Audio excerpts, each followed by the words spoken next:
Hello, guys. Welcome to another episode of E-commerce Lab by Ecomcy, the place of everything related to Amazon FBA, private level, and e-commerce. My name is Vincenzo Toscano, your host, founder, and CEO of Ecomcy.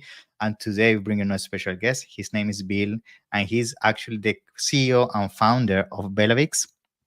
And Will actually is a very special guest because we met in Accelerate That's a right. few months back for the first time. And I remember when I met Will, it was because we're going to do this tour to the Amazon premises, the Spheres, which is very Mhm. famous in Seattle.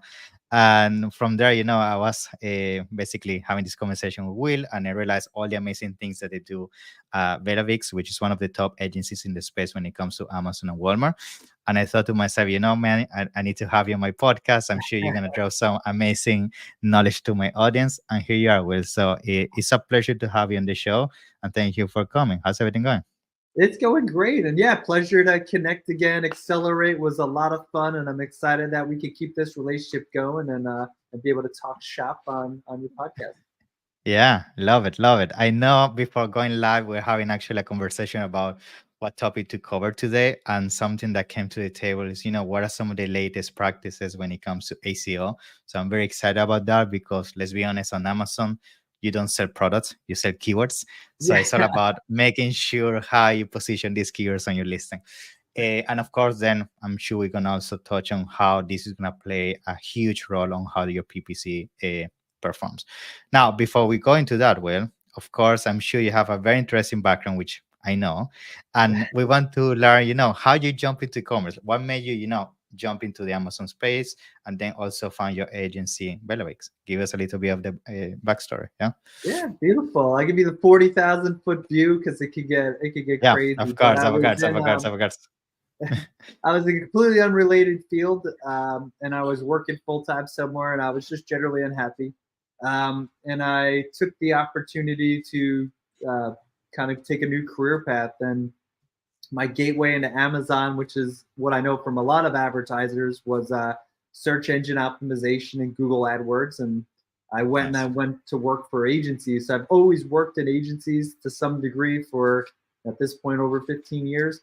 Wow. And slowly but surely, they started putting me in like e-commerce roles, and then Amazon was the thing. Yeah. Like we got to learn Amazon, so I was the guy who went and learned Amazon, and then just Okay. kind of worked my way. And in 2018, I just got tired of working for other people. I learned enough, and I was like, I could do this better. I have this methodology, and specifically like what we do different in our mission. It's world class people delivering world class service. So we strive to be a premium service provider for the brands that we work with, and I've been doing that, the BellaVix thing, since 2018, and we've been really blessed. We're an Amazon service provider network. We've worked with some pretty premier brands, and I'm excited to be here with you today, Vincenzo, to talk a little about search engine optimization and some of the Yeah. latest updates coming our way. Wow, that's awesome. Thank you for sharing that. And I think after you gave me the background that you come from the Google world and specialize in ACO, I'm sure today's episode is going to be very insightful because let's be honest, most Amazon sellers they have to figure out SEO. We most of us don't have a background on that. And when you jump on the Amazon space and having to combine the foundation of SEO, but together with the tricks of understanding the Amazon game, it can be tough and challenging for most people. So I'm sure you having that background in terms of the SEO brand made your journey into Amazon much easier. Hey, man, Now, Vincenzo, there's a lot of misinformation out there. It's amazing. You could Google in some of the top search results. You're it's like, crazy, it's crazy. yeah, weird. Yeah, I know. Which is what I want to get to because I feel most people assume the ACO in Amazon is very similar that maybe what you might do on Google, but there are Mhm. some fundamental differences that if you don't really understand that, you can really drop the ball into what potentially can be a very costly mistake, especially because we all know if you don't get position, if you don't get exposure, like you can have the best product, but nothing is really gonna get you there in terms of success if you don't have the right SEO strategy. So let's start with that. What are some of the things, maybe at the basic level, for everybody here and so on? What are some of the initial beginner mistakes we can call them that people do in terms of SEO or assumptions when they get started on Amazon? that they should Yeah, avoid? keyword stuffing I think is the biggest thing. I see titles on listings that go well beyond the character specification, Yeah, roughly 200, and just people stuffing in anything and everything. And that's why you'll see these listings where it's like, try my perfume, and it's for men, women, and girls and grandmother's boys. And girlfriend. Yeah, it's, yeah, everything. and you're like, oh my god, take it down a notch. It's insane. So the biggest thing is use natural language. Use your search term report if you're advertising. If not, Helium 10 is a great tool. We're a Helium 10 shop, so we like to use their suite of tools to do some keyword Yeah, research. If you guys know Brendan Young is and Data Dive, we're big fans of what they're doing very and good as getting well. really Yeah. deep. So the biggest thing is like get good information and understand how searchers search for your product. They're not going to search all those keywords. They're going to search like one very specific keyword for a very specific solution. So is your product relevant? Does it have relevancy score essentially? And is it going to lead to a sale? And if it's not, then you might not need all those keywords in your listing. Yeah, I think that's actually very good tip because I feel that that mistake comes from a FOMO. I think the sense that they have the fear of not having all the keywords and therefore leaving money on the table. But at the end of Mm-hmm. the day, let's be honest, we know the 80-20 rule. Yes, you may have 100 keywords, but only 20 keywords are going to bring you 80% of the revenue, right? That's the reality, right? So I guess how you as a seller can identify those keywords, because when you have so many keywords it can get confusing, you get overwhelmed, like how I'm gonna put these 100 keywords that Helium 10 data that are giving me if I don't have the space, and that's when you start doing all this keyword stuffing. So what is your advice there? Yeah. Yeah, leverage the so there's some like indirect ways for you to get keywords. So first of all would be Amazon backend search Mhm, for backend search queries. You can add keywords in there that you might be missing, and they just expanded it to 500 characters exactly. from or 500 bits from Mm, 250. So they want sellers to put that information on the back end. Also, what we're noticing internally is that shorter titles are getting indexed better and a little faster. exactly. So we're Hmm. starting to see a shift from like Amazon's like, maybe don't put all this crap in the title. Let's put it on the back end where it belongs so that it's a better user. We also know a majority of people are accessing Amazon from their mobile device. So the first 70 characters of your title are really going to impact. And that's, you hear me, title, title, title. We focus a lot on the title for indexation with the goal of getting a click through. But when we're on the product detail page, it's all about conversion. So yeah, Hmm. we are thinking of keywords and optimizing your listing for keywords, but you should have romance in your title. You should be selling this Right. product, your unique selling proposition, and your keywords will naturally come. And you could always split. Amazon's got tons of tools, manage your experiments, where you kind of test out some of these things to see what works and what doesn't. There's also third-party tools like Pick PickFu, Big where phone, that's correct. you can test out images and get people's responses to your product. So those are some of the things we recommend. It's find a good root keyword, go long tail if Mhm. you don't have a mature listing, and focus on that title and first image. And then once they're on your product detail page, romance them a little bit, take them out to dinner so you can seal that deal. Exactly, exactly. Yeah, I think that part of being a good copywriter is also essential, because if the Mm-hmm. product looks amazing, but then you start reading and things don't make sense, or it looks like a robot, it really turns people off. Imagine if you are shopping for an iPhone and then you will see all the bullet points of the iPhone and the landing page in Apple all being this crazy copy. Even if the images are great, like you're gonna kill most of the conversion. So having that language that I feel is very specific to each niche. That's why I guess you also have to become an expert when it comes to understanding your avatar. Is key. Otherwise, you're just Yeah. being a robot, and that's people can feel it. People that can definitely feel Hey that. man, speaking of robots, Vincenzo, I'd love to get your opinion on AI because we are Mhm. fiercely debating, and we're also seeing Amazon input AI on the back It's end. crazy. Dude, I I'll tell you a know. story real quick. We had Amazon recommend some AI on one of our listings, and it was Man. some of the keywords were pretty good. So we're like, all right, let's test it. You know, we're all about testing it. The one of the keywords they recommend got our listing suppressed because it was like got Uh, flagged for pesticide, so it caused a bunch of thank issues. you, And we're like, Amazon. Thank you. yeah, Yeah. thanks Amazon. We had a good selling product. We appreciate your recommendations to shut down our listing for a week. Yeah, for us it's the same, to be honest. We when the AI roll out, and I would recommend everybody to you can opt out of this. Yes. So Yeah.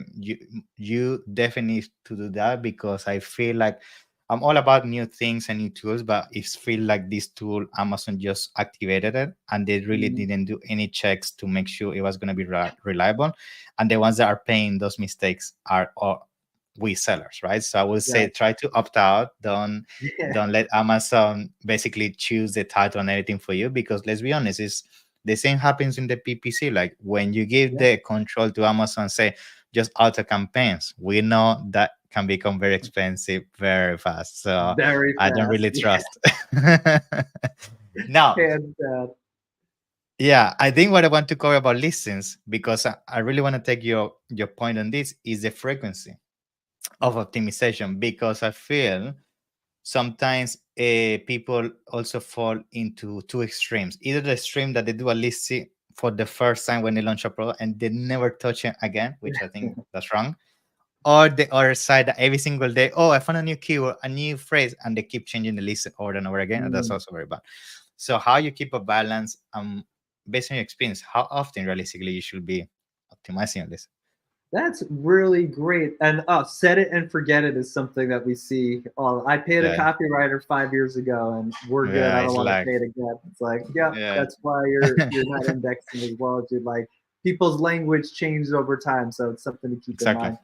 At the minimum, we do 2 times a year for most products, and that's at the minimum. Nice. We try to test things pretty frequently, and I would Yeah. say you definitely want to make sure you're optimizing when it comes to events, tentpole events, to get ahead of the gift giving season. You know, I'm speaking in generals. Like if you sell toilet plungers, you know your seasonality is going to be a little different and Yeah. probably less impacted than somebody who sells beauty products or products that are more giftable, for example. So that's why I say I'm at the minimum twice a year, and you should just use your search term report. You can use brand analytics in the search query Exactly. Hmm. dashboard to get a lot of information on how customers search. And then we like to, you know, if you're a clothing brand, your apparel, you're probably updating things quarterly as seasons change, and if you're redoing old products, and then same thing with like jewelry. It's something that's very subjective and it's very Hmm. giftable. So you got Valentine's Day, you got Mother's Day, you got Prime Day, you got the holidays. So off the bat, I just we Yeah, rolled out 4 seasons where we would try to optimize the copy before each of these events. So this is a long-winded way of me semi-dodging the questions of too minimal, but it really depends on the category you're in. for sure, for sure. And I think you pointed something out there that most people miss, which is events. Like, for example, ourselves, I'm sure you do the same. We have a calendar of every specific date on the year, like Valentine's, Father's Day, Mother's Day, International Day, whatever. And Yeah. I and I think that's very important, because if you're clever and you are ahead of the competition into change your title and your PPC just for that specific day, that all those bumps in sales throughout the year, like which usually tend to be 10 to 20 specific days on the year, can really make a difference on the Oh bottom yeah. line. So, and a lot of people don't Incremental do it. improvement leads to long-term growth. You nailed it. It's that just being ahead of that competition little by little. Yeah, for sure, for sure. Now, in terms of PPC, because I mean, AC, of course, it's all about, as we already mentioned, having the right keywords, but at the same time, having that romance of conveying the person to buy your product. But I feel at the same time, there has to be a link between what you're doing with your SEO and what you're doing with your PPC. Because if there is a disconnect in what you're targeting with your PPC and what is the end goal of the PPC, you may end up positioning the wrong keywords. You may end up Yeah. burning money on the wrong keywords, and therefore we might be losing the the aim towards the right goal, which is organic rank. That's the way you make money on Amazon. You need to get position.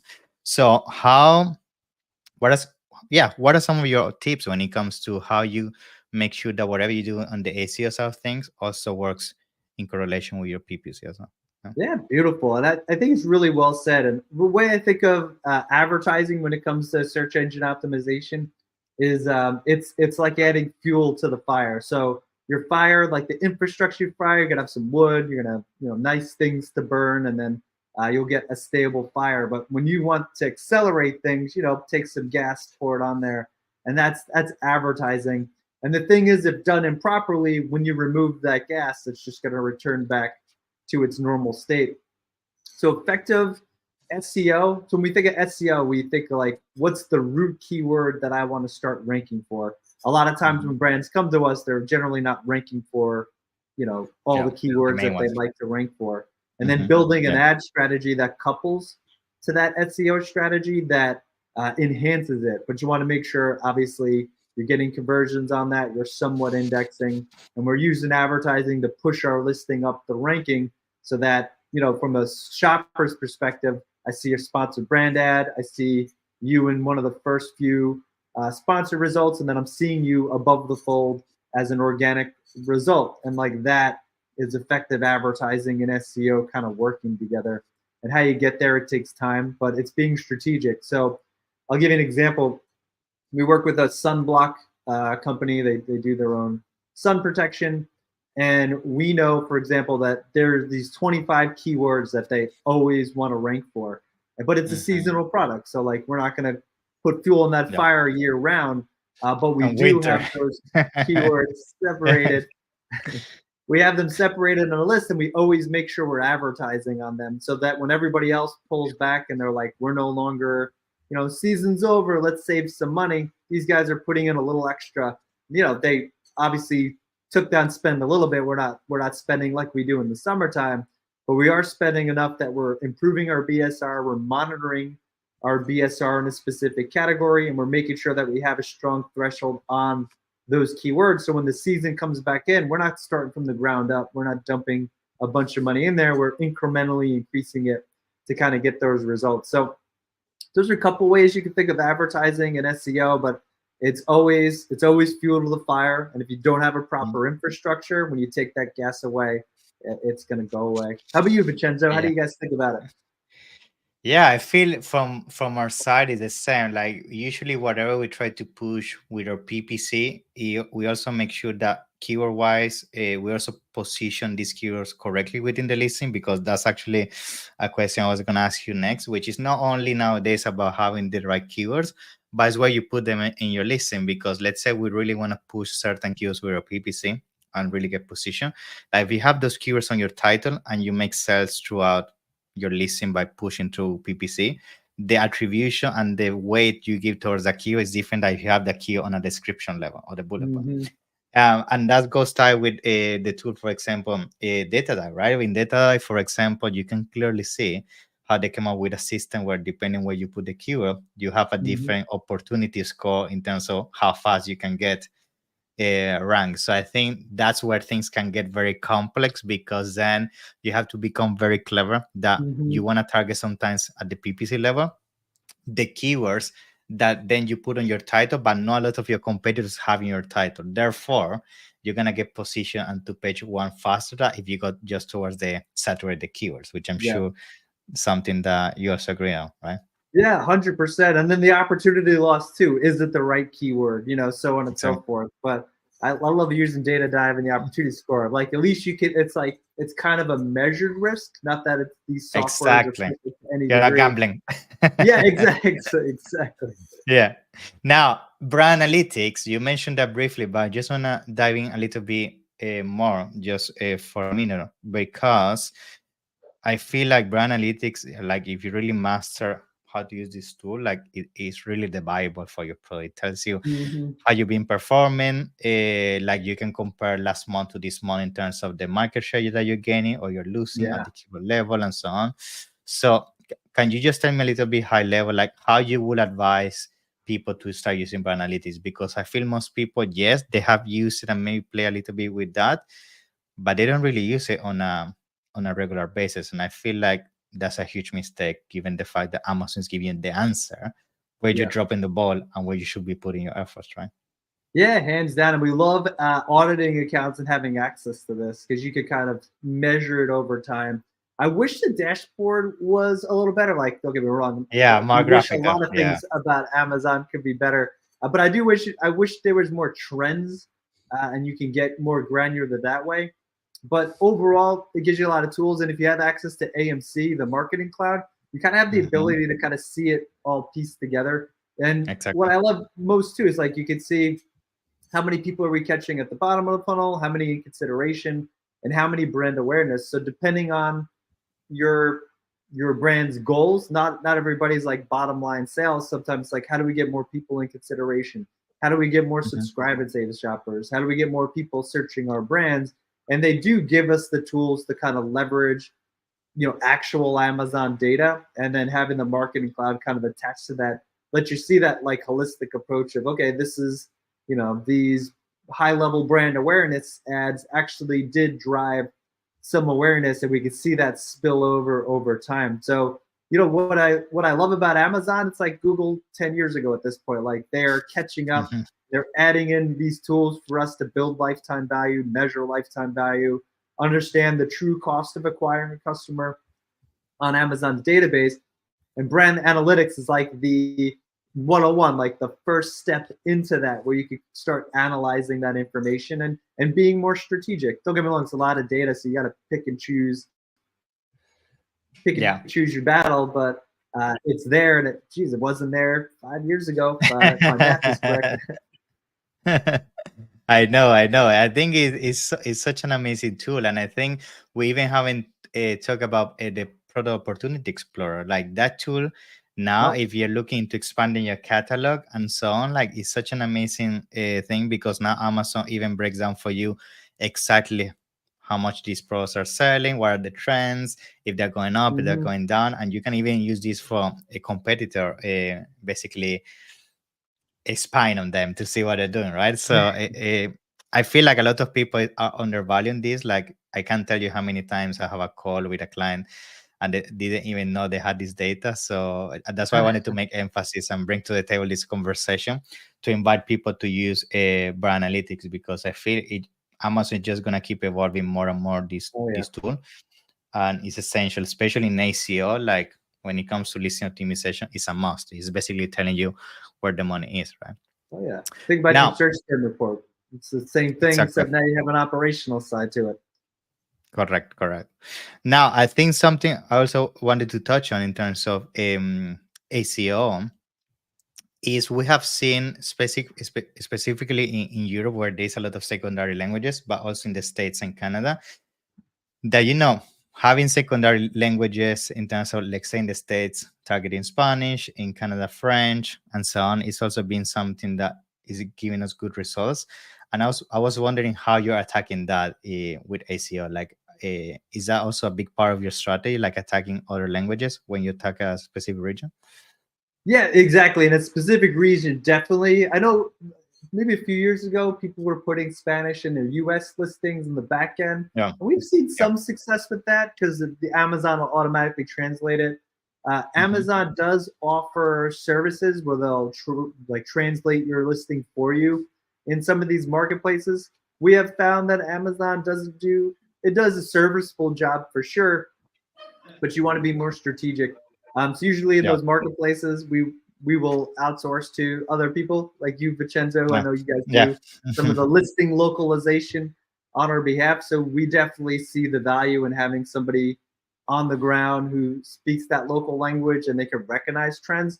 Once those keywords are in there, we have enough tools on hand that you could kind of dive deep and figure out a good SEO advertising strategy. But the infrastructure and the start of it should be getting somebody who speaks that local language and Yeah. use that person to help inform those listings being built. Yeah, especially because if you don't use a personalized local, you'll miss that romance that we've basically been talking Nailed it. about. Yeah, That yeah, is key. Without that, you're gonna have a tough time. yeah. Exactly. I don't think there's anything wrong with using what Amazon gives you to get started, but you'll notice an improvement. I'm sure you have data on it where if you use Mhm. somebody who actually speaks the language, how they're able to tweak it. It's like, it's in the US, it's the equivalent of somebody. You kind of tell when a listing's not written by somebody who's native language is English, and you could kind of recognize those. And generally, you'll find those listings on page 3, 4, 5, and beyond on Yeah. Amazon. Yeah, for sure. Now we're seeing, just going a little bit back to the AI topic, because this is something that I'm been getting a lot of questions, and we're seeing a lot of movement into this area. That we basically see how Amazon is trying to push across the board, making everything more simpler, title, Mhm. bullet points, to the point that is becoming a platform where it's mainly driven now by media, like the pictures that you're using and video. It seems like copy, in some sense, is becoming less relevant for what Amazon is the mixed signals they're giving us. Like they want to go less keyword stuffy and focus more on the perception. Yeah. So, what is your take on that? Do you have a theory around why maybe that is happening? Or what is the future when it comes to SEO? Yeah. Yeah, I think that they want more media driven. Obviously Yeah. people will consume based on what they see. They have Mm. programs like the content creator program, which is Exactly. still invite only, and it's like work with influencers. So I think Amazon is shifting a little bit. Mm. Don't get me wrong. I think to some degree relevancy and keywords are going to be a part of it. But even what we talked about earlier, how they're shortening the title and they're putting more emphasis on that first 70 characters, like that's going to spill over. The more people have the ability to use AI, and it's Okay. only going to get better. I'm not saying there is room Mhm. for AI. There's human intervention needs to be part of it. Of So course. that being said, your media strategy, ability to have really great content, and also your ability to just have really great products. I think gone are the days where you can buy something on Alibaba and just For a logo. list it and flip it. This is it's more for brands now, and I think Yeah. that's going to be the direction they're moving. Awesome. Now, Will, to start concluding, I would like to, pick your brain on a last few tips in terms of ACO. Like, what are some of the other things that maybe you feel we didn't touch on today's episode that you think people should be aware in 2024 when it comes to ACO? Like, is there any other things in terms of maybe mistakes that you're seeing, or tips or strategies that you'd like to share with us? Like, what they call Oh, the gold nuggets before we end? yeah, let's do it. I got three that come off the top of my Awesome. head. The first one I would say is leverage Q&A. They actually made Hmm. it like nice. You kind of search, especially if you're Hmm. looking at competitor products with a ton of reviews. You can put Nice. keywords in there and check that out. Customer reviews. Check out customer reviews on your products versus your competitors, and you may notice gaps in how people are Hmm. searching or their dissatisfaction with some of these products. And I think that is a huge Yeah. opportunity. And three, listing attributes is something that I think is so overlooked, and it's such low hanging fruit. It's like they're gonna, Yeah. not only do you get in certain categories that spec view, where you can, if you're like searching a TV, it'll have, it's 52-inch, it's LCD, it's like all those things that you would have to cram in Hmm. for keywords are now, they just show up as part of search. Also on the product detail page, it'll have like fabric, material, like all that information that, don't get me wrong, some of it should be in your listing if it makes sense, but it's Yeah. saving you, and it's also making it cleaner for the shoppers so that they're more likely to be like, oh, this has exactly what I'm looking for. Let me go make that purchase. So those are three Yeah. off the top of my head. Love it. Love it. And I think the last one is super key, because I'm sure you have also noticed the fact that in some of the categories already, when you're shopping on Amazon, Amazon is giving a ton of options for you to check and filter Yeah. further your results. Yeah. And if you don't have anything on that attribute, you're not gonna come up on the search filter. And yeah, very good tip, that one. I feel a lot of times when I have a look at listings, like they just do the minimum, the basics. Oh, and they never look in the back end too. It's Yeah. a huge opportunity. Yeah. Awesome, Will. So it's been a pleasure. Thank you so much for being on the show. And I'm sure, people might be intrigued about, working with you guys. I know you guys are one of the top people in the space, especially in the States when it comes to Amazon and Walmart. So tell us a little bit about how people can reach out to you, and also, yeah, how they can basically start working with you guys. Yeah. Beautiful. Yeah, we appreciate it. Check us out on our website, bellavix.com. I'm active on LinkedIn, Will Haire, like on your head with an E. You can check me out, and I post stuff all the time. I'm almost as active as Vincenzo. He's definitely, We're he might competing. have me beat. And then yeah, if you can reach out to me directly on LinkedIn, and for qualified brands, we're happy to do free audits to see what some SEO opportunities are on your dashboard. Yeah. But outside of that, Vincenzo, I appreciate being here. Great to chit chat with you. on your podcast, and I look forward to connecting again at our next event. Same, Will. It's a pleasure. Thank you so much. Wish you an amazing week. Yeah. Let's keep in touch. Yeah. Thank you. Thank you, man.